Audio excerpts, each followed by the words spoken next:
Hey guys, what's up? It's Gelo. Today is February 10, 2018, and there are 2 errands that I'll be attending, or there are 2 agendas that I will be accomplishing for today. The number 1 errand that I'll be going is I'll be going to ABS-CBN. I'll be going to ABS-CBN for the Adober's workshop with AC and Bansky vlogging and editing workshop again. So I'm so excited to attend that workshop again. There's so much again in that sentence. And then afterwards, I'll be attending a theater play from PETA. It's their Night Mother Story. Not quite sure with the title of the play, but I'll just insert a picture right over here. So as you can see, my hair is just really messy just because I just woke up. So I will be finishing and looking presentable to the people as fast as I could because I'm running late and it's currently 8:30 in the morning. So let's go.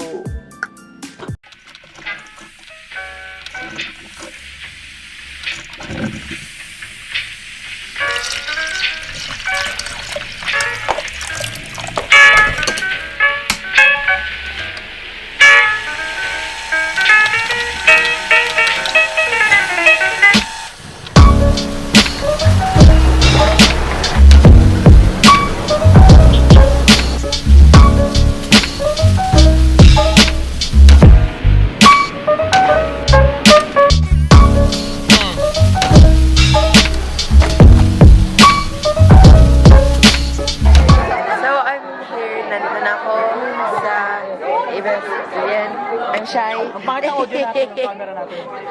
So, ayun, I'm with Jace on my feet.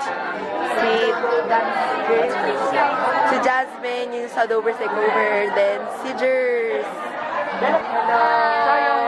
And then, it's already 10 and wala pa rin sila AC and si Bansky. Ang daming YouTubers.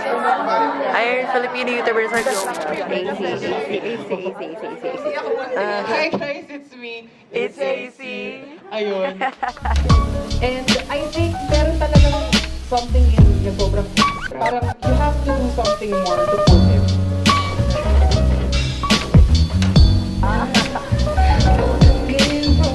Green lang yan. Automatically, pag dinarat mo siya dyan, mawawala agad.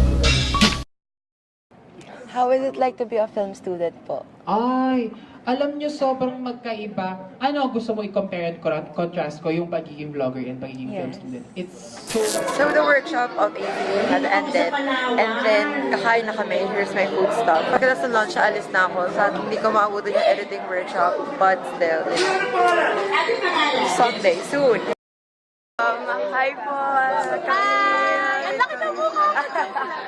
Ano po, any tip or any inspirational messages for aspiring film directors, film editors? Una, guys, kung hindi kayo maging director, huwag kayong madi-discourage kasi sobrang lawak ng field ng filmmaking. Alam mo yung may strengths ka sa ibang field. At hindi naman, filmmaking is not always about being a filmmaking is not always about being a director. As much as possible, dapat yung ginagawa nyo, mahal nyo. Kasi pag hindi nyo mahal, di ba gano'n naman? Charot! Pag hindi nyo mahal, parang mawawala yung spirit, halata sa art. Don't compare your craft to others. Kasi there's always a way through the industry. Thank you po! Thank you po! Thank you po! Ang cute ang damit. Thank you po! I love it. Can I ask po, what is your message? Ay, ang ganda ko dyan!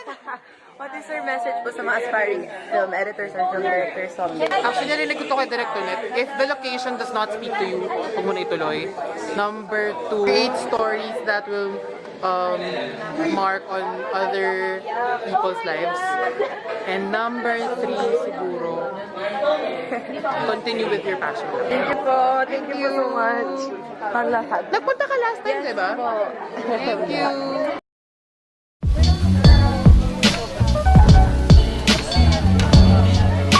Hi, Rachel. Again.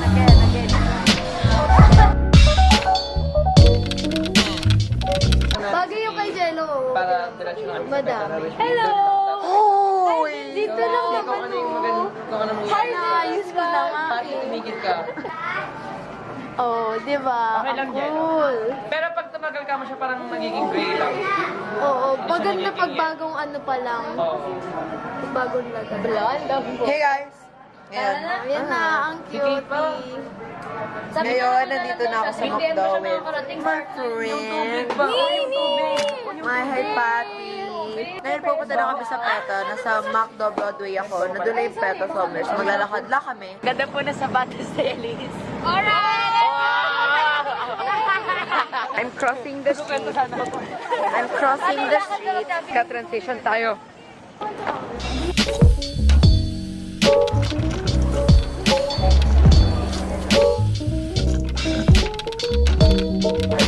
Hi guys! So, ngayon update.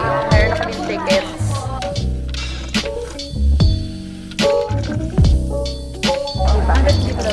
So, ayun. We're now seated in the balcony part. And I'm so excited. By the way, flashlight kami because pag walang flashlight, Ito yung source ng pag walang flashlight, it's gonna be gone. Ayan, di mo ako pakita dito. Pag may flashlight, diba? So, yan, ito yung production stage or the stage itself. Ayan, buti pinayagan ako mag-vlog. But still, we cannot vlog the full or the entire play because it's illegal. But here is the stage production design or stage design, whatever. So let me just also remind you our hashtag PETA Night Mother, and also hashtag, nawala, let's talk. Hashtag let's talk. Okay, thank you. And now, I'm back for the outro. So, I'm deep cleansing my face because today, ang dami kong ginawang errands and puro ko commute. And as you all know, sa Pilipinas naman, what do you expect with the pollution here? Kaya, ang daming dirt sa mukha ko. And I just want to really commend how the play was executed, how it was presented, the plot, the story, the production design, the actors, just everything. It's just, yung play na yung Night Mother is really, really heavy to take in kasi it deals with heavy issues, like mental issues. And it was so heartwarming and like I really don't know how to feel because of the scenario. Right after the play, meron debriefing, like to really settle down and to really discuss the issues that have been tackled to the play. So, which is a good way to end the play kasi nga super duper heavy na. Tignan niyo may eye bags ko. Kadiri, no? Lalim na na, tsaka poofy na. So, papalit ako lang yung shirt ko kasi yung Tommy Hilfiger pa rin. So, I just need to change my clothes real quick. So, I'll end the vlog right here. So, I hope you guys like it. And if you did, make sure to give it a big thumbs up. And if you haven't subscribed to my channel yet, I would like the subscribe button right over here to be a part of the hashtag #GeloFam and to get notified whenever I post a new video like this one. And as always, I'll see you guys in the next video. Bye!